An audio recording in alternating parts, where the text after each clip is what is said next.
प्रांगण में, medical college के प्रांगण में मेरा कार्यक्रम है, तब एक होलिस्टिक अप्रोच के साथ नरेंद्र मोदी सरकार ने देश के स्वास्थ्य की चिंता करी। आप लोग सब पढ़े लिखे लोग हो, बच्चे तो ढेर सारी चीजें रिसर्च कर कर भी डाउनलोड करते हैं, मगर आप भी ये सारी योजनाओं को एक मोतियों की माला बनाकर देखेंगे तो मालूम पड़ेगा कितनी दूरदर्शिता के साथ काम हुआ है। सबसे पहले हर घर में गैस का सिलेंडर दिया। इसका सीधा रिश्ता महिला की, माता की स्वास्थ्य के साथ जुड़ा हुआ है। जो चूल्हा फूंक कर रसोई बनाती थी वो माता 25-30 साल में उसके फेफड़े अकाल फाइब्रोसिस से ग्रस्त हो जाते थे। 400 सिगरेट जितना धुआं इसके फेफड़े में हर रोज पहुंच जाता था। तो 12 करोड़ घर में जब आप गैस का सिलेंडर पहुंचाते हो तो वो घर को धुएं से मुक्त करते हो। 12 करोड़ परिवारों में आप जब शौचालय देते हो तो स्वच्छता के कारण पूरे परिवार तो छोड़िए, पूरे गांव का स्वास्थ्य अच्छा होता है। इसके बाद में योग मिशन आया। योग वो हमारी महान परंपरा है जो दवाई वगैरह के जीवन को सार्थक करती है और सालों से उसको भुला दिया गया था। आज न केवल भारत, पूरा विश्व योग से मानव के मन, शरीर और आत्मा तीनों के स्वास्थ्य के सुधार को स्वीकार करता है। इसके साथ साथ फिट इंडिया मिशन आया, फिर पोषण अभियान आया, क्योंकि ढेर सारी बीमारियों का कारण कुपोषित नागरिक होता है। फिर मिशन इंद्रधनुष आया, जिसके माध्यम से हर एक बच्चे को सभी के सभी टीके लगाकर उसकी रोग प्रतिकारक शक्ति को बढ़ाया गया। और फिर भी अगर कोई बीमार पड़ता है तो आयुष्मान भारत के माध्यम से 5 लाख तक की पूरे स्वास्थ्य की सुविधाएं करी। और उसके साथ जल जीवन मिशन भी लाए। शुद्ध पीने का फ्लोराइड विहीन पानी 15 करोड़ घर में पहुंचाया। आप सब जानते हैं, जो छात्र हो तो बहुत अच्छी तरह से जानते हैं, मानव शरीर में पानी का हिस्सा कितना होता है और स्वास्थ्य में शुद्ध पानी का रोल भी क्या होता है। ये सारी चीजें एक प्रकार से स्वास्थ्य से जुड़ी हुई, जो हमारे देश के स्वास्थ्य को पूरी व्यवस्था इसकी फिट करने से लेकर, पोषण से लेकर, टीका लगाने से लेकर स्वास्थ्य सुविधाएं बढ़ाने तक एक माला में पिरोने का काम ये 10 वर्ष में नरेंद्र मोदी सरकार ने किया। और उसके बाद नंबर आया मेडिकल इंफ्रास्ट्रक्चर का। मैं आज आपको कहना चाहता हूं कि मेडिकल इंफ्रास्ट्रक्चर में ढेर सारा काम नरेंद्र मोदी सरकार ने किया। 64,000 करोड़ रुपया पब्लिक हेल्थ सेंटर और कम्युनिटी हेल्थ सेंटर इसके लिए खर्च कर कर एक बहुत बड़ा मेडिकल इंफ्रास्ट्रक्चर का बेसिक खाका बनाने का काम। 730 इंटीग्रेटेड पब्लिक हेल्थ लैब बनाए गए। 4382 ब्लॉक पब्लिक हेल्थ यूनिट्स बनाए गए और 602 क्रिटिकल केयर बॉक्स ये 10 साल के अंदर नए निर्मित किए गए। ये जब हो जाता है तो दिखता नहीं है, मगर करने में बड़ा व्यय होता है। 13-14 के भारत सरकार के बजट में 37,000 करोड़ स्वास्थ्य के लिए बजट था और 25-26 के करोड़ बजट में 1,37,000 करोड़ है। 1 लाख करोड़ की वृद्धि सालाना नागरिकों के स्वास्थ्य के पीछे हुई है। और आज मैं मेडिकल कॉलेज में आया हूं तब भी बताना चाहता हूं, हमारे यहां जब मोदी जी प्रधानमंत्री बने तब देश में 7 एम्स थे। ये 7 में से 6 भी अटल जी के टाइम में बने थे। कांग्रेस के टाइम में एक ही राजकुमारी अमृत कौर बनाकर गई थी।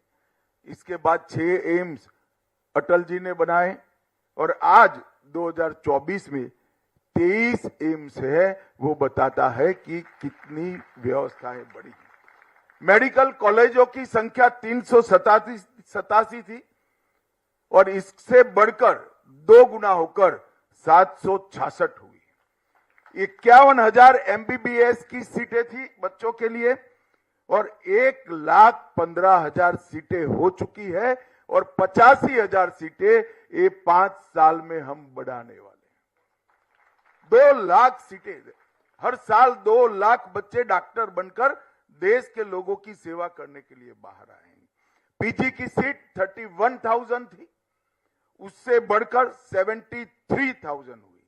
अब जब 85,000 सीटें हम बढ़ाएंगे तो अनुपात में पोस्ट ग्रेजुएट की सीटें भी अपने आप बढ़ जाएंगी। मित्रों, ये जो इंफ्रास्ट्रक्चर बन रहा है, जब मेडिकल की कॉलेज की मैं बात करता हूं, 387 से 766 हुए, तब आपको लगता है कि ये सिर्फ पढ़ने की सुविधा बढ़ी है। ऐसा नहीं है।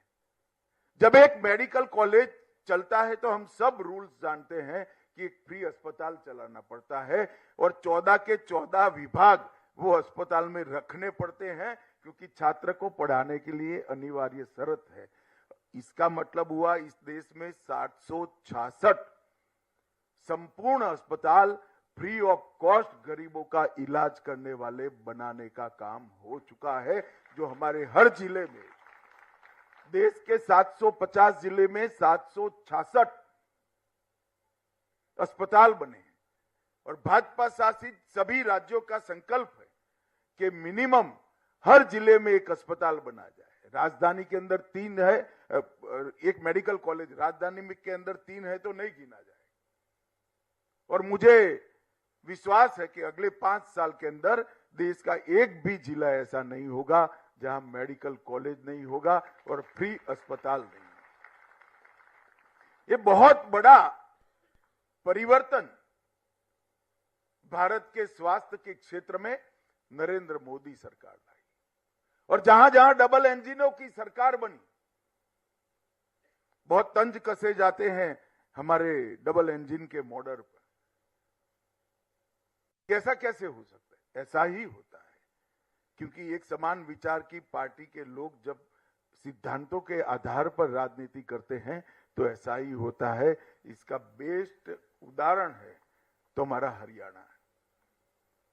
ये हरियाणा में सबसे बड़ी बदनामी होती थी नौकरियों के अंदर करप्शन, जातिवाद के कारण। एक सरकार आती थी तो एक क्षेत्र के लोगों को नौकरी मिलती थी, दूसरी सरकार आती थी तो दूसरे क्षेत्र के लोगों, और किसी को फ्री ऑफ कॉस्ट नौकरी नहीं मिलती थी। खर्ची भी चाहिए थी और पर्ची भी चाहिए थी। भारतीय जनता पार्टी की सरकार ने खर्ची और पर्ची के बगैर 80,000 नौकरियां बांटकर ये सिद्ध किया कि लोकतंत्र में जाति के आधार पर राजनीति नहीं करते। हरियाणा के खिलाड़ियों ने ये 10 साल में 3 गुना पदक जीते हैं। ये कोई प्रयास के बगैर नहीं हो सकता। बासमती चावल का सबसे बड़ा निर्यातक छोटा प्रदेश होने के बावजूद 10 साल में हमारा हरियाणा बना। और सेना में हर 10वां जवान एक छोटे से हरियाणा से। सबसे ज्यादा 14 फसलें किसानों की अगर राज्य में एमएसपी पर खरीदी जाती है 24। सैनी जी बहुत जागरूक है। पहले 14 थी, सैनी जी के लिए ताली बजाओ, उन्होंने 14 से 24 कर दी। सबसे पहला राज्य अगर कोई है तो हरियाणा है।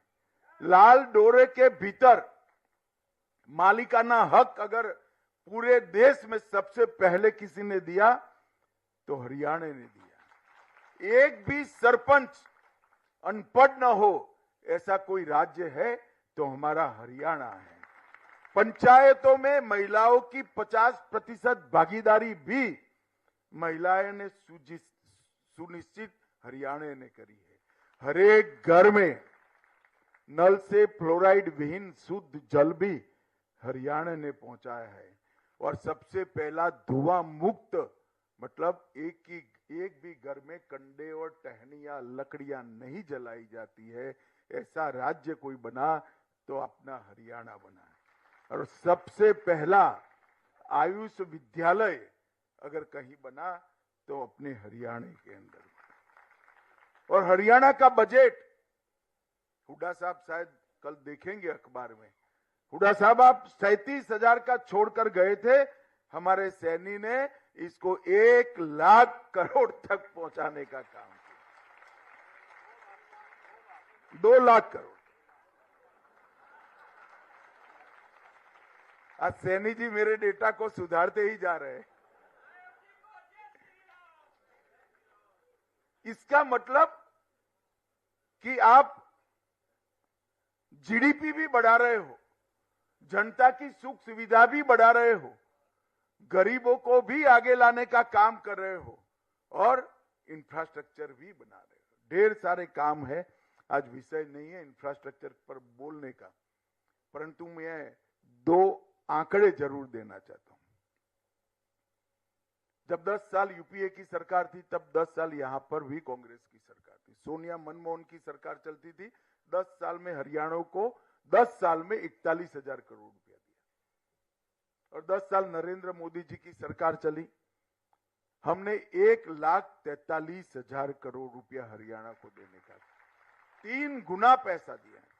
इसके अलावे 1,26,000 करोड़ के इंफ्रास्ट्रक्चर का काम, 72,000 करोड़ के सड़क निर्माण का काम और 54,000 करोड़ का रेलवे का काम अलग से देने का काम भारतीय जनता पार्टी की सरकार।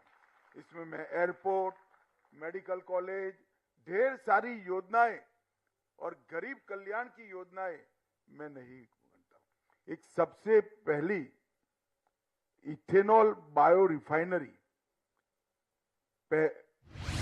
भारत में पानीपत में इसका उद्घाटन करने का काम और ढेर सारे सुशासन के काम भी मनोहर लाल जी ने शुरू किए थे और सैनी जी आगे बढ़ा रहे हैं।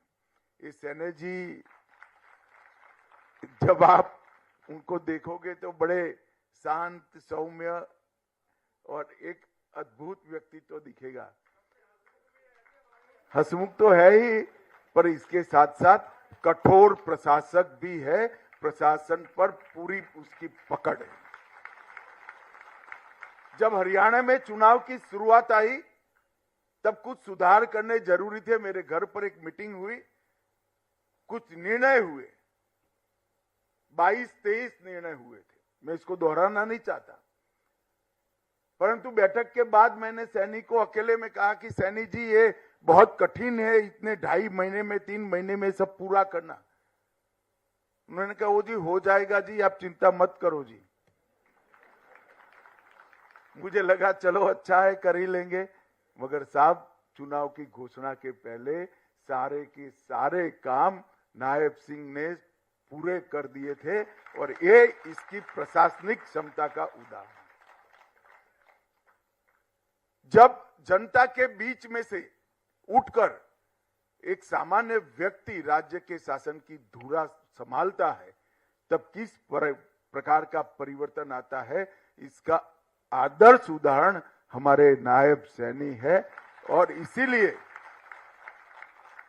कोई भी समस्या लेकर जाओ वो हंसते हैं और हंसकर इसका स्वागत भी करते हैं और समाधान भी करते हैं। मित्रों, आज सबने मुझे यहां बुला है, तब एक बात मेडिकल कॉलेज के संचालकों को भी मैं कहना चाहता हूं।